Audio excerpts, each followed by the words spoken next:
Well, we have the recording going. Thank you guys all for being here. Robin, can you see my screen share okay?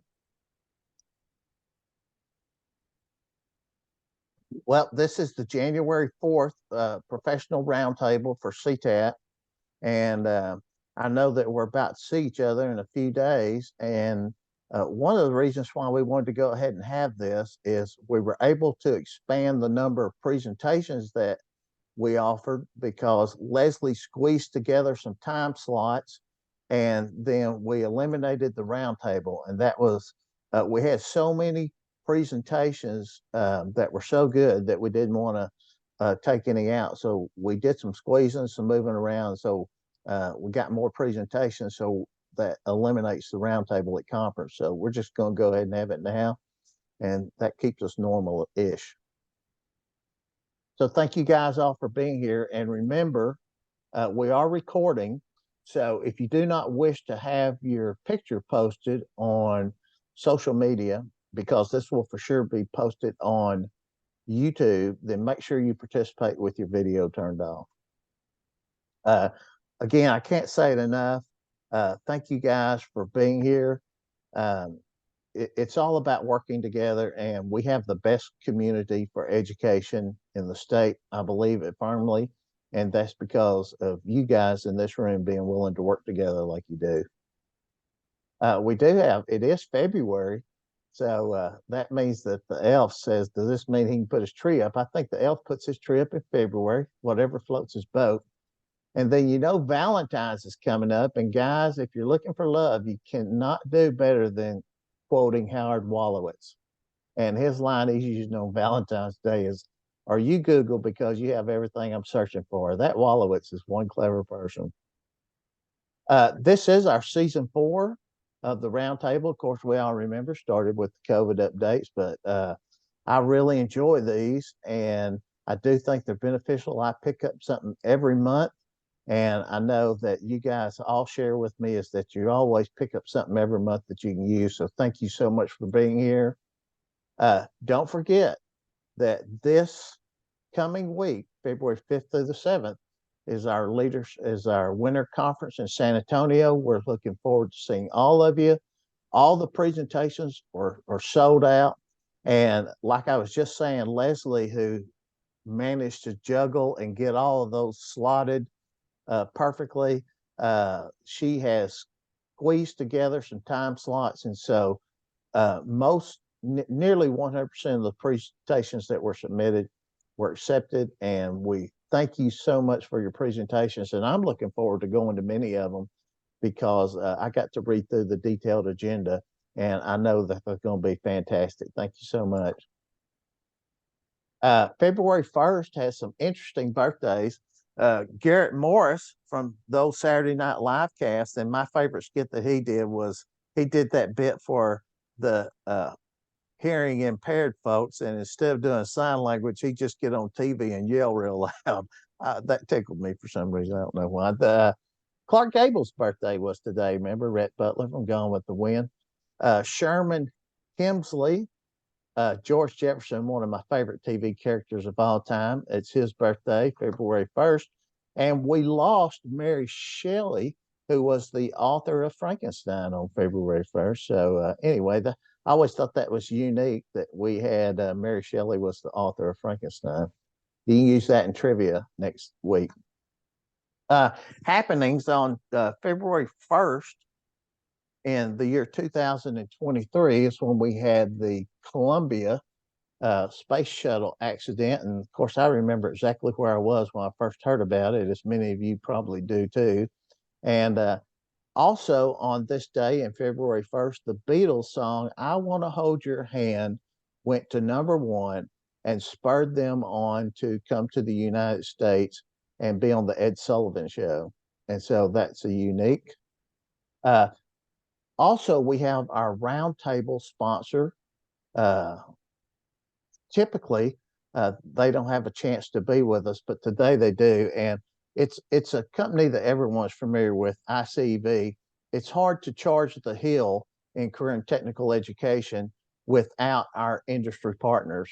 and ICV probably go way above and beyond their partnership with all of us in career and technical education, providing us with curriculum, software, data analysis. ICV is there to try to help support our programs.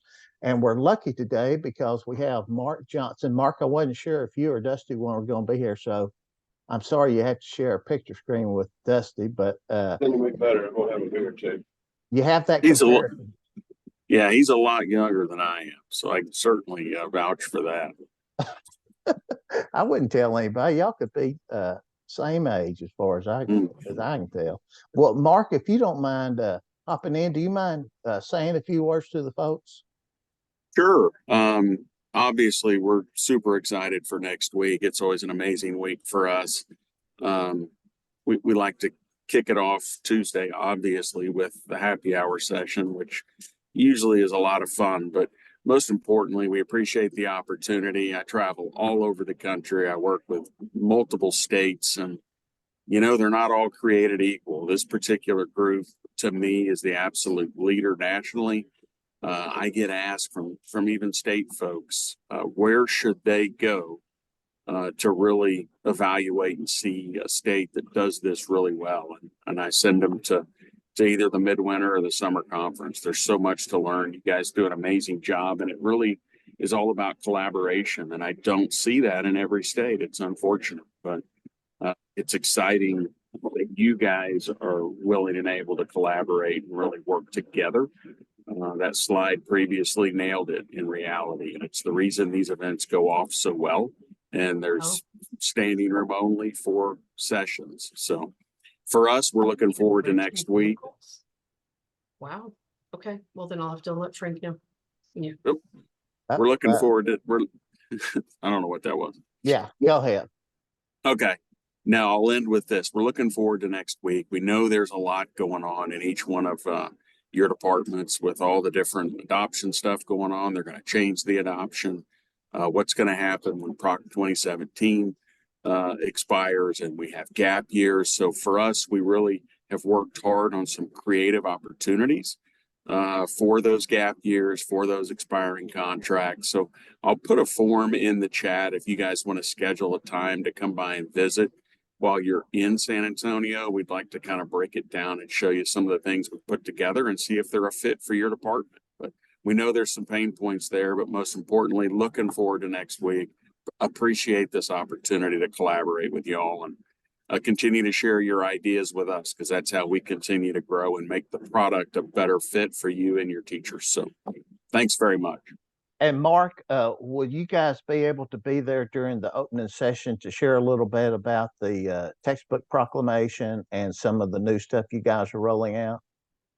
We'll keep it brief, but yeah, we'll be there and share a few of those thoughts. And again, there's so much going on. We will highlight that best we can, but we will have our full team in San Antonio to answer questions and work with each one of you. That is fantastic. Can't tell you how much we appreciate you guys, and thank you very much for being on here. And we look forward to your ICV updated conference. Absolutely. Everybody be safe traveling. Thank you, sir. Mark, I get the question a lot. They asked me, said, well, how did you meet Mark and Dusty? And I always have to share with them about the time we were in Austin and got recruited to be a part of the Apollo 19 mission. And that was really a highlight of my life. And thank you guys for being there. And that's when STEM had a big E in it, guys. We weren't making bridges with tongue depressors back in those days. That's where the rubber hit the road. So let's move on talking about the roundtable. And again, you guys are all in here working together, and that's what we like to see. Neil deGrasse Tyson says knowledge is on the way, so let's let it go. Remember, we always like to tell briefly about our programming. We have the Next Gen administrators for the folks with less than 5 years experience, the monthly roundtables like we're doing now, the professional conference like what's coming up. I'm talking a little bit more in a minute about the regional trainings that we have coming up. And then, of course, if you're interested in a district program evaluation, you can just email me at mark@ctat.org. We would like to thank our area presidents for being a part of it. And when you get to conference, make sure you look in your bag a lot of times and find your area. And we're going to have area meetings and area breakout sessions early in the conference. Put your save the date. This summer, July 15th through the 18th, is going to be the CTAT Summer Conference in Fort Worth. We're having it in conjunction with TIVA this year, so it ought to be super interesting.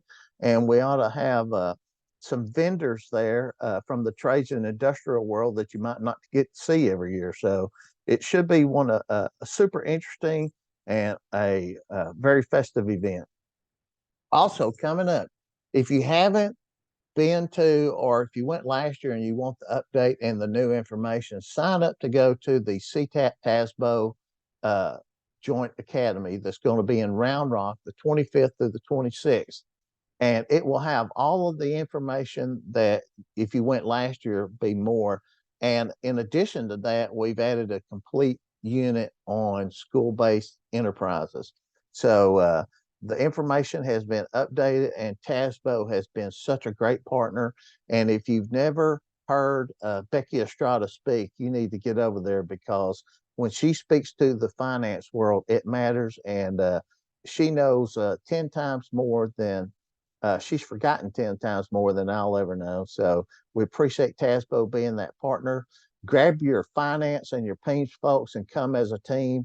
And this is, I was telling Robin yesterday on the phone, I think this is one of the most worthwhile things that we do. Also, if your counselors cannot come to the winter conference, we're holding a special training for counselors, and it will be very close to what they would have gotten at winter conference or summer conference. And that's going to be March 7th in Pflugerville. And on that same day, like we do with the finance, we're also putting together a training where you can come as a team with your special ed person. And if you're talking about stuff that goes on to the ARD meeting and how to develop the best situations and the best learning environment for all students in your district, get your SPED person, get the people that come to the ARD committee meetings, and come to this session. I think it's going to be fantastic, and we're working in collaboration with the folks from TCASE, which is our equivalent over in special ed. Also, Vision, the ACTE Career Tech Vision 2024 this year is going to be in San Antonio. So if you typically don't make that conference, you haven't been to Vegas or Orlando or Berlin, where they typically have those things, San Antonio is an excellent opportunity to be involved with our national organization. So make sure that you go ahead and put the dates of December 4th through the 7th in San Antonio.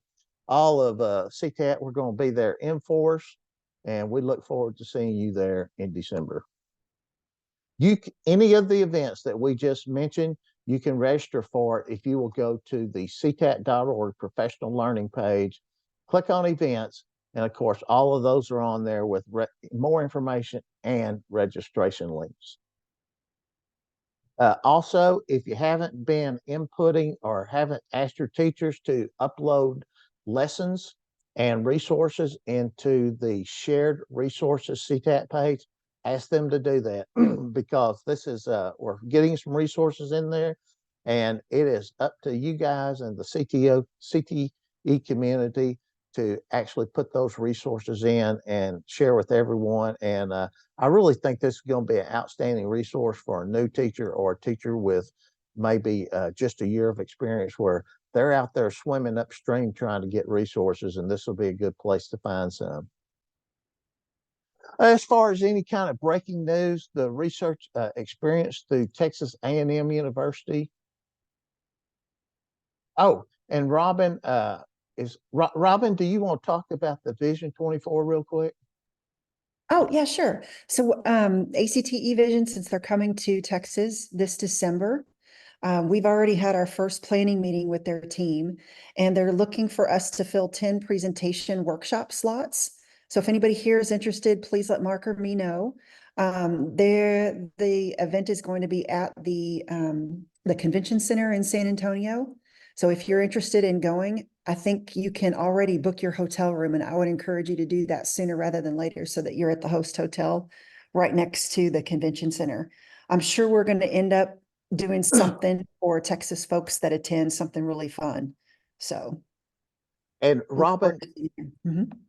they were asking that the presentations not necessarily be Texas centric. You know, we don't want to go in there and talk about A through F accountability. We want to talk about educational programs that are successful at the district level. So uh, it's going to be super unique and a good complement to CTAT conference. And you said they could get their hotels now, right? Yes, I've already booked. So the link is live and open. I'll look for it and I'll put it in the chat. They're also looking for, I know we've got some San Antonio folks on here. They're looking to do 6 industry tours. If anybody has any ideas for that, we can pass those along to the ACTE folks. Thank you, Robin.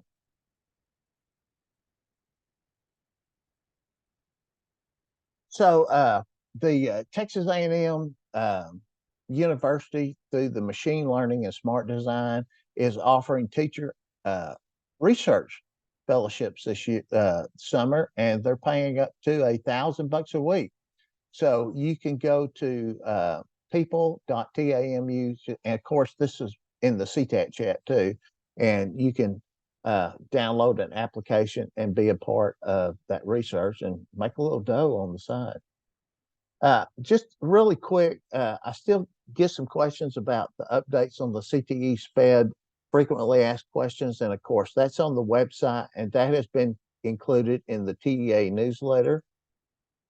Also got a few questions last week about the 45-minute rule. Remember, on November 9th, we had additional information come out in form of a newsletter from the TEA, and it changed from a 45-minute average on all bell schedules to you just have to be a minimum of 45 minutes on your traditional bell schedule days. So don't worry about counting your early releases and bad weather days and whatnot. You just have to have 45 minutes scheduled on a traditional bell schedule, regardless of the number of days that you attend school.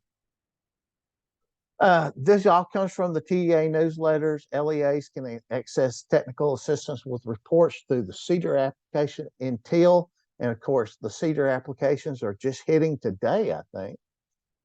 In Lisa and Chelsea's newsletters that came out this afternoon, I noticed that the reports in Teal are being rerun and uploaded by January 30th, which would have been yesterday. So you should have access to your CEDAR reports.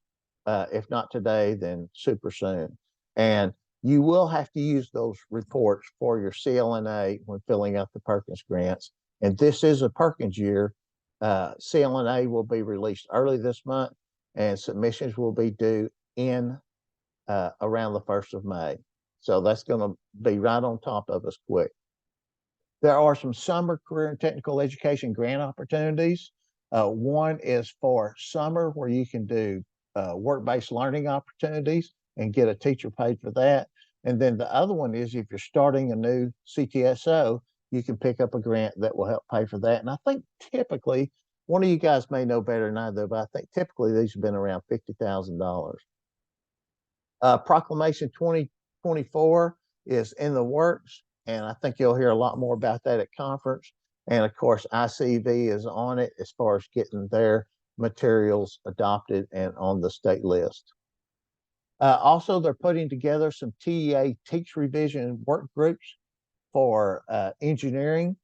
And if you want to be on one of those teach review work group teams, then you can certainly go to the TEA CTE website, or you can pull this out information out of your CTAT chat and apply to be in part of that group. It's a good experience. If you've never been worked on a teach revision workshop, I wouldn't say do it twice, but everybody ought to do it once because it's a good experience. We still have some TEA, career and technical education engagement opportunities coming up. And I think that the next one is, well, actually, I guess it was today in Victoria. And then there's another one that will be February 16th in Fort Worth. Again, TEA is looking for photos to put in their CT photo library to use in different publications. So if you have some really great photos, make sure that you upload those to Marset and the folks. Don't forget that they have a phase in for industry-based certifications. And this year is the year where you have to have one level 2 course or higher aligned with a program of study that aligns with the certification the student has obtained. The program of study crosswalk has changed, and of course you can download that currently, and I know many of you are planning for next year, and it will have the 24-25 program of study changes, and there's a change document in there that if you just want to see the changes, you can just look at the change document. Also, something that I think is super cool on the IBCs, and I showed this last month, is this Excel spreadsheet that shows how many students have earned which of the certifications. Now, some of them are new this year and they wouldn't be on there because it just goes to 2021. But I like this because it tells me that if you have a teacher that's telling you the floral design certification is impossible for the students to obtain, well, in 2021, 4,700 students earned it. So that's probably not a good argument. We do have a State Board of Education legislative update. The State Board of Education met yesterday, and they were adopting TEKS for several different career cluster areas and programs of study, and ag was involved in that. And probably the most controversial thing that came up was the fact that discussion arose, instigated by the Fine Arts Association, to eliminate the fine arts graduation requirement from the floral design course. And there was quite a bit of discussion. Ray Pionczyk from the Ag Teachers Association was there and testified, along with many others. Martin McClure was in Austin at the TASA conference and stopped over and testified. Marty and MJ, of course, were working behind the scene at the SBOE and at the Lieutenant Governor's office. And Marty had this called a week ago. But anyway, it was there was a lot of discussion, but ultimately, floral design was left as a fine arts graduation requirement. Okay, we're fixing to head to the CTAT conference. Remember, it's always going to be the next tent over. We appreciate you guys being here, working together, and we're on our way. And I can't tell you how much I look forward to next week. And I guess we are back in gallery mode, I hope.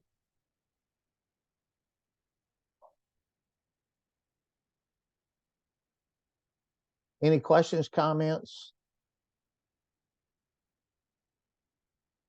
That was a pretty long update, wasn't it, Robin?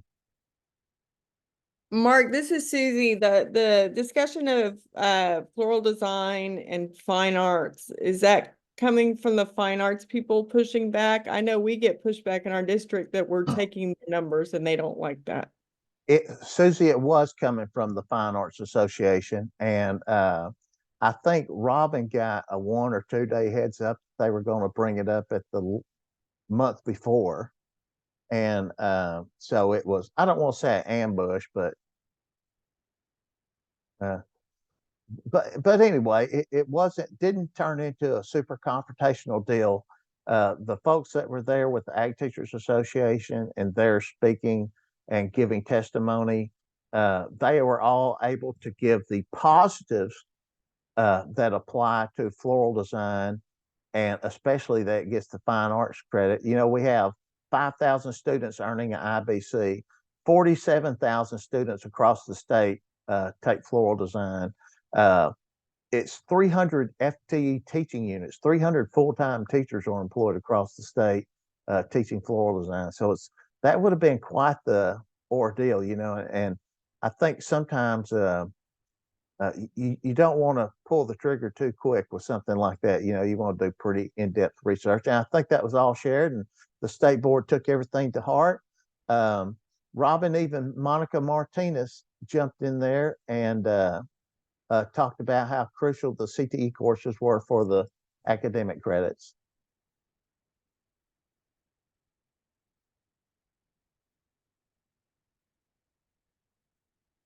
Thank you, Susie. Any other questions, comments?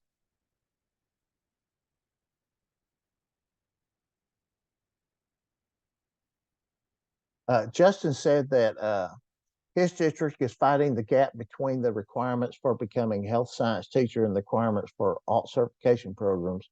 The alt cert folks are not considering the ones that he's dealing with candidates without an RN license. Well, at one time, Justin, there was a list of different occupations and licenses that a person could have and be a health science teacher. Now, I haven't seen that list in years and years and years, and it's not on the SPEC page, but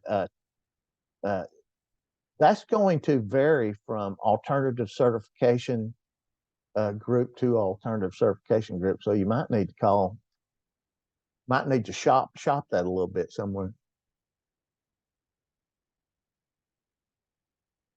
Justin, was there something specific they were saying that they only took RNs?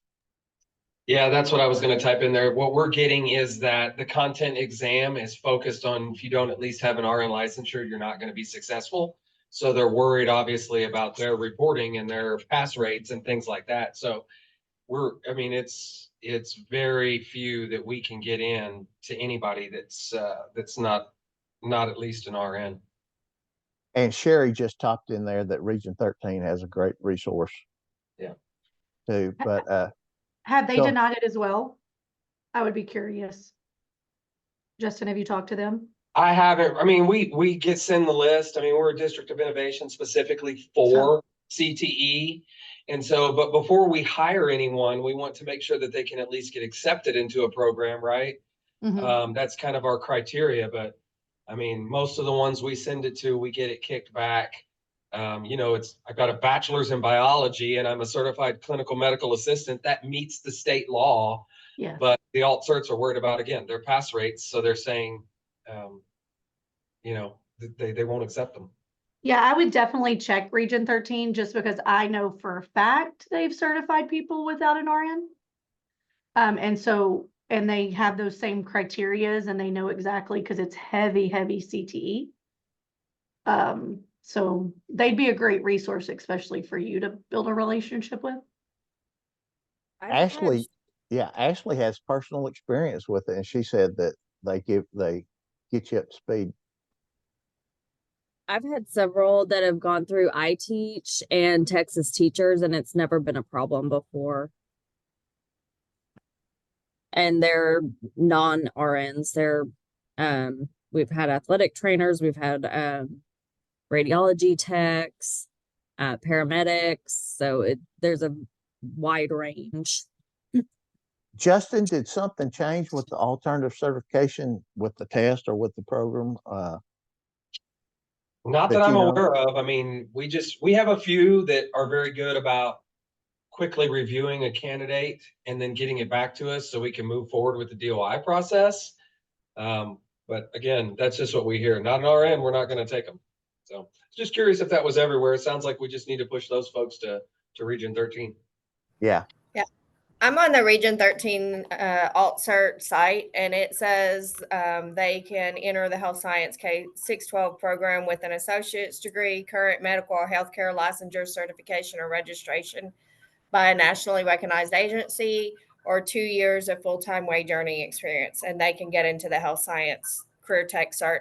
I can also tell you from looking up some different to advise some of the teachers at my new district, between the iTeach, the Teach for Texas, and the Region 13 program that has specifically for CTE teachers to get certified.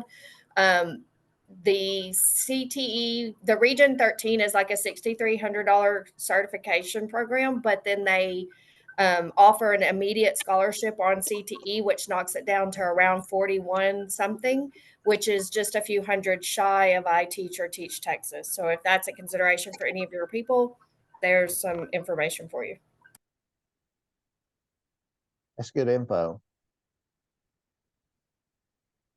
You old timers like me, you remember that list, it had dietitian, EMT, a trainer was on it. I wish they still had that.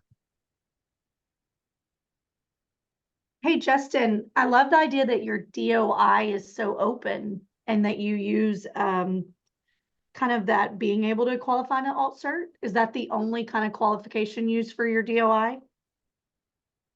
No, we have a couple of vetting documents, so they've got to Okay. go through and the principal has to interview them. And they can't have, I mean, if you've got a certified candidate, that's got to be your first option. And then they send the resumes to us and we as a CTE department go through and look at it.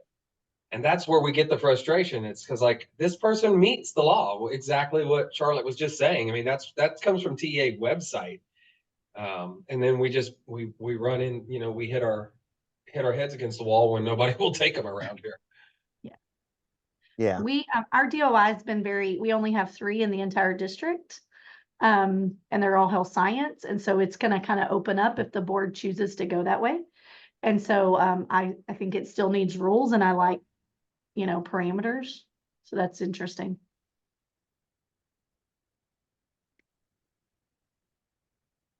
That really surprises me, Tally Joe, considering the number of teachers you guys have that you just have 3 on DOI. We do, and they're all eligible to certify. They're just older health science teachers that had a lot of experience, or they came from one of our campuses, so they're like 18 years on a campus. But no, that we only have 3. Awesome.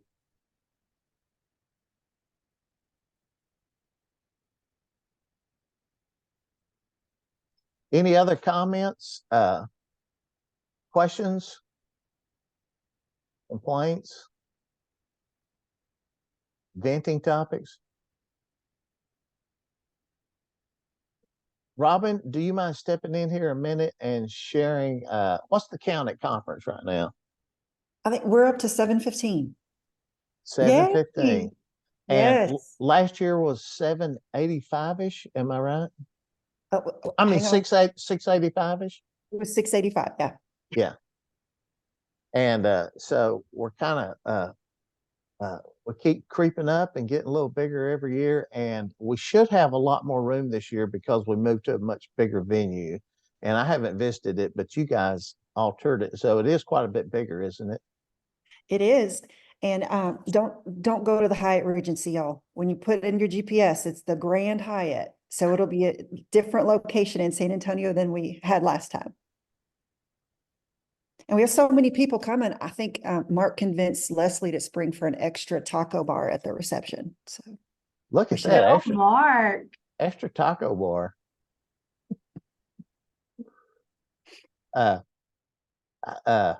I was going to ask Mark what they're doing at the reception, but I didn't know if that was going to spoil anything or not. And they don't ever tell me anything important, Mark. So last year I show up in the sparkling cowboy and the spinning picture taking. That was all pretty cool stuff. Anything you want to preview? You left out the drawing. I can't make it. The drawing? Remember they drew the backside? Oh, I forgot about that. Yes, I do remember. Yeah. Yeah, we would hate to spoil anything. So now we're going to keep that on lockdown. Well, there'll be some pleasant surprises, I'm sure. Farm animals and sparkling cowboys. You never know what's going to turn up at the social. Anything you want to preview, Robin? Okay, very good. You can see why they won't tell me because I'd tell. Well, unless someone has something super biting to discuss, then I think we'll go ahead and shut down the recorded portion.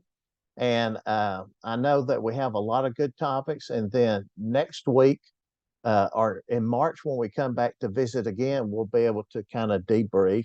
I am looking forward, and all of you guys that are doing the pre-conference sessions, we have a lot of new folks doing pre-conference, and I'm really looking forward to it. If you've signed up for the level 3, Then, of course, you're going to have 2 TASBs, and the legal presentation is going to be from Wash Gallegos, which is there in San Antonio. I think that's going to be exciting. The Region 7 folks are doing the level 2 training for administrators. Tally Joe has the SPED best practices that is going to be going on in a pre-conference. Janelle and Sergio and Paul Boff, who I think is at the stock show with his goat. He really has a sheep, but you know, sheep people get mad when you call it a goat. So he's at San Angelo with his sheep. And anyway, that's an exciting team for level 1. And so thank all of you guys that are involved with pre-conference. And if you're signed up for one, I think you're going to be in for a treat this year. Any final comments? Yes. Mark, we just want to put a plug in for Area 7's hosting a Java walk that Wednesday morning. So we'll have coffee and maps to tour downtown Riverwalk area for everyone too. We're going to be meeting at the Ruth Chris entrance at the Riverwalk level. So join us for that morning fun too at conference. Miss Massey, thank you so much for bringing that up, because when we were on our staff meeting the other day, they were talking about the weather's going to be pretty. Leslie's got coffee set up down there, and I think it's going to be a big hit. And that's Wednesday morning, correct? Yes, sir. It's Wednesday morning. It'll be a lot of fun. Mark, is there any chance McClure and I are going to make the Java walk? I'm going with no. I'm going to get up and surprise you. All right. Well, hey, thank you so much. And we'll see you guys next week. And I'm going to stop the recording. So if you have any Slack comments, thank you so much.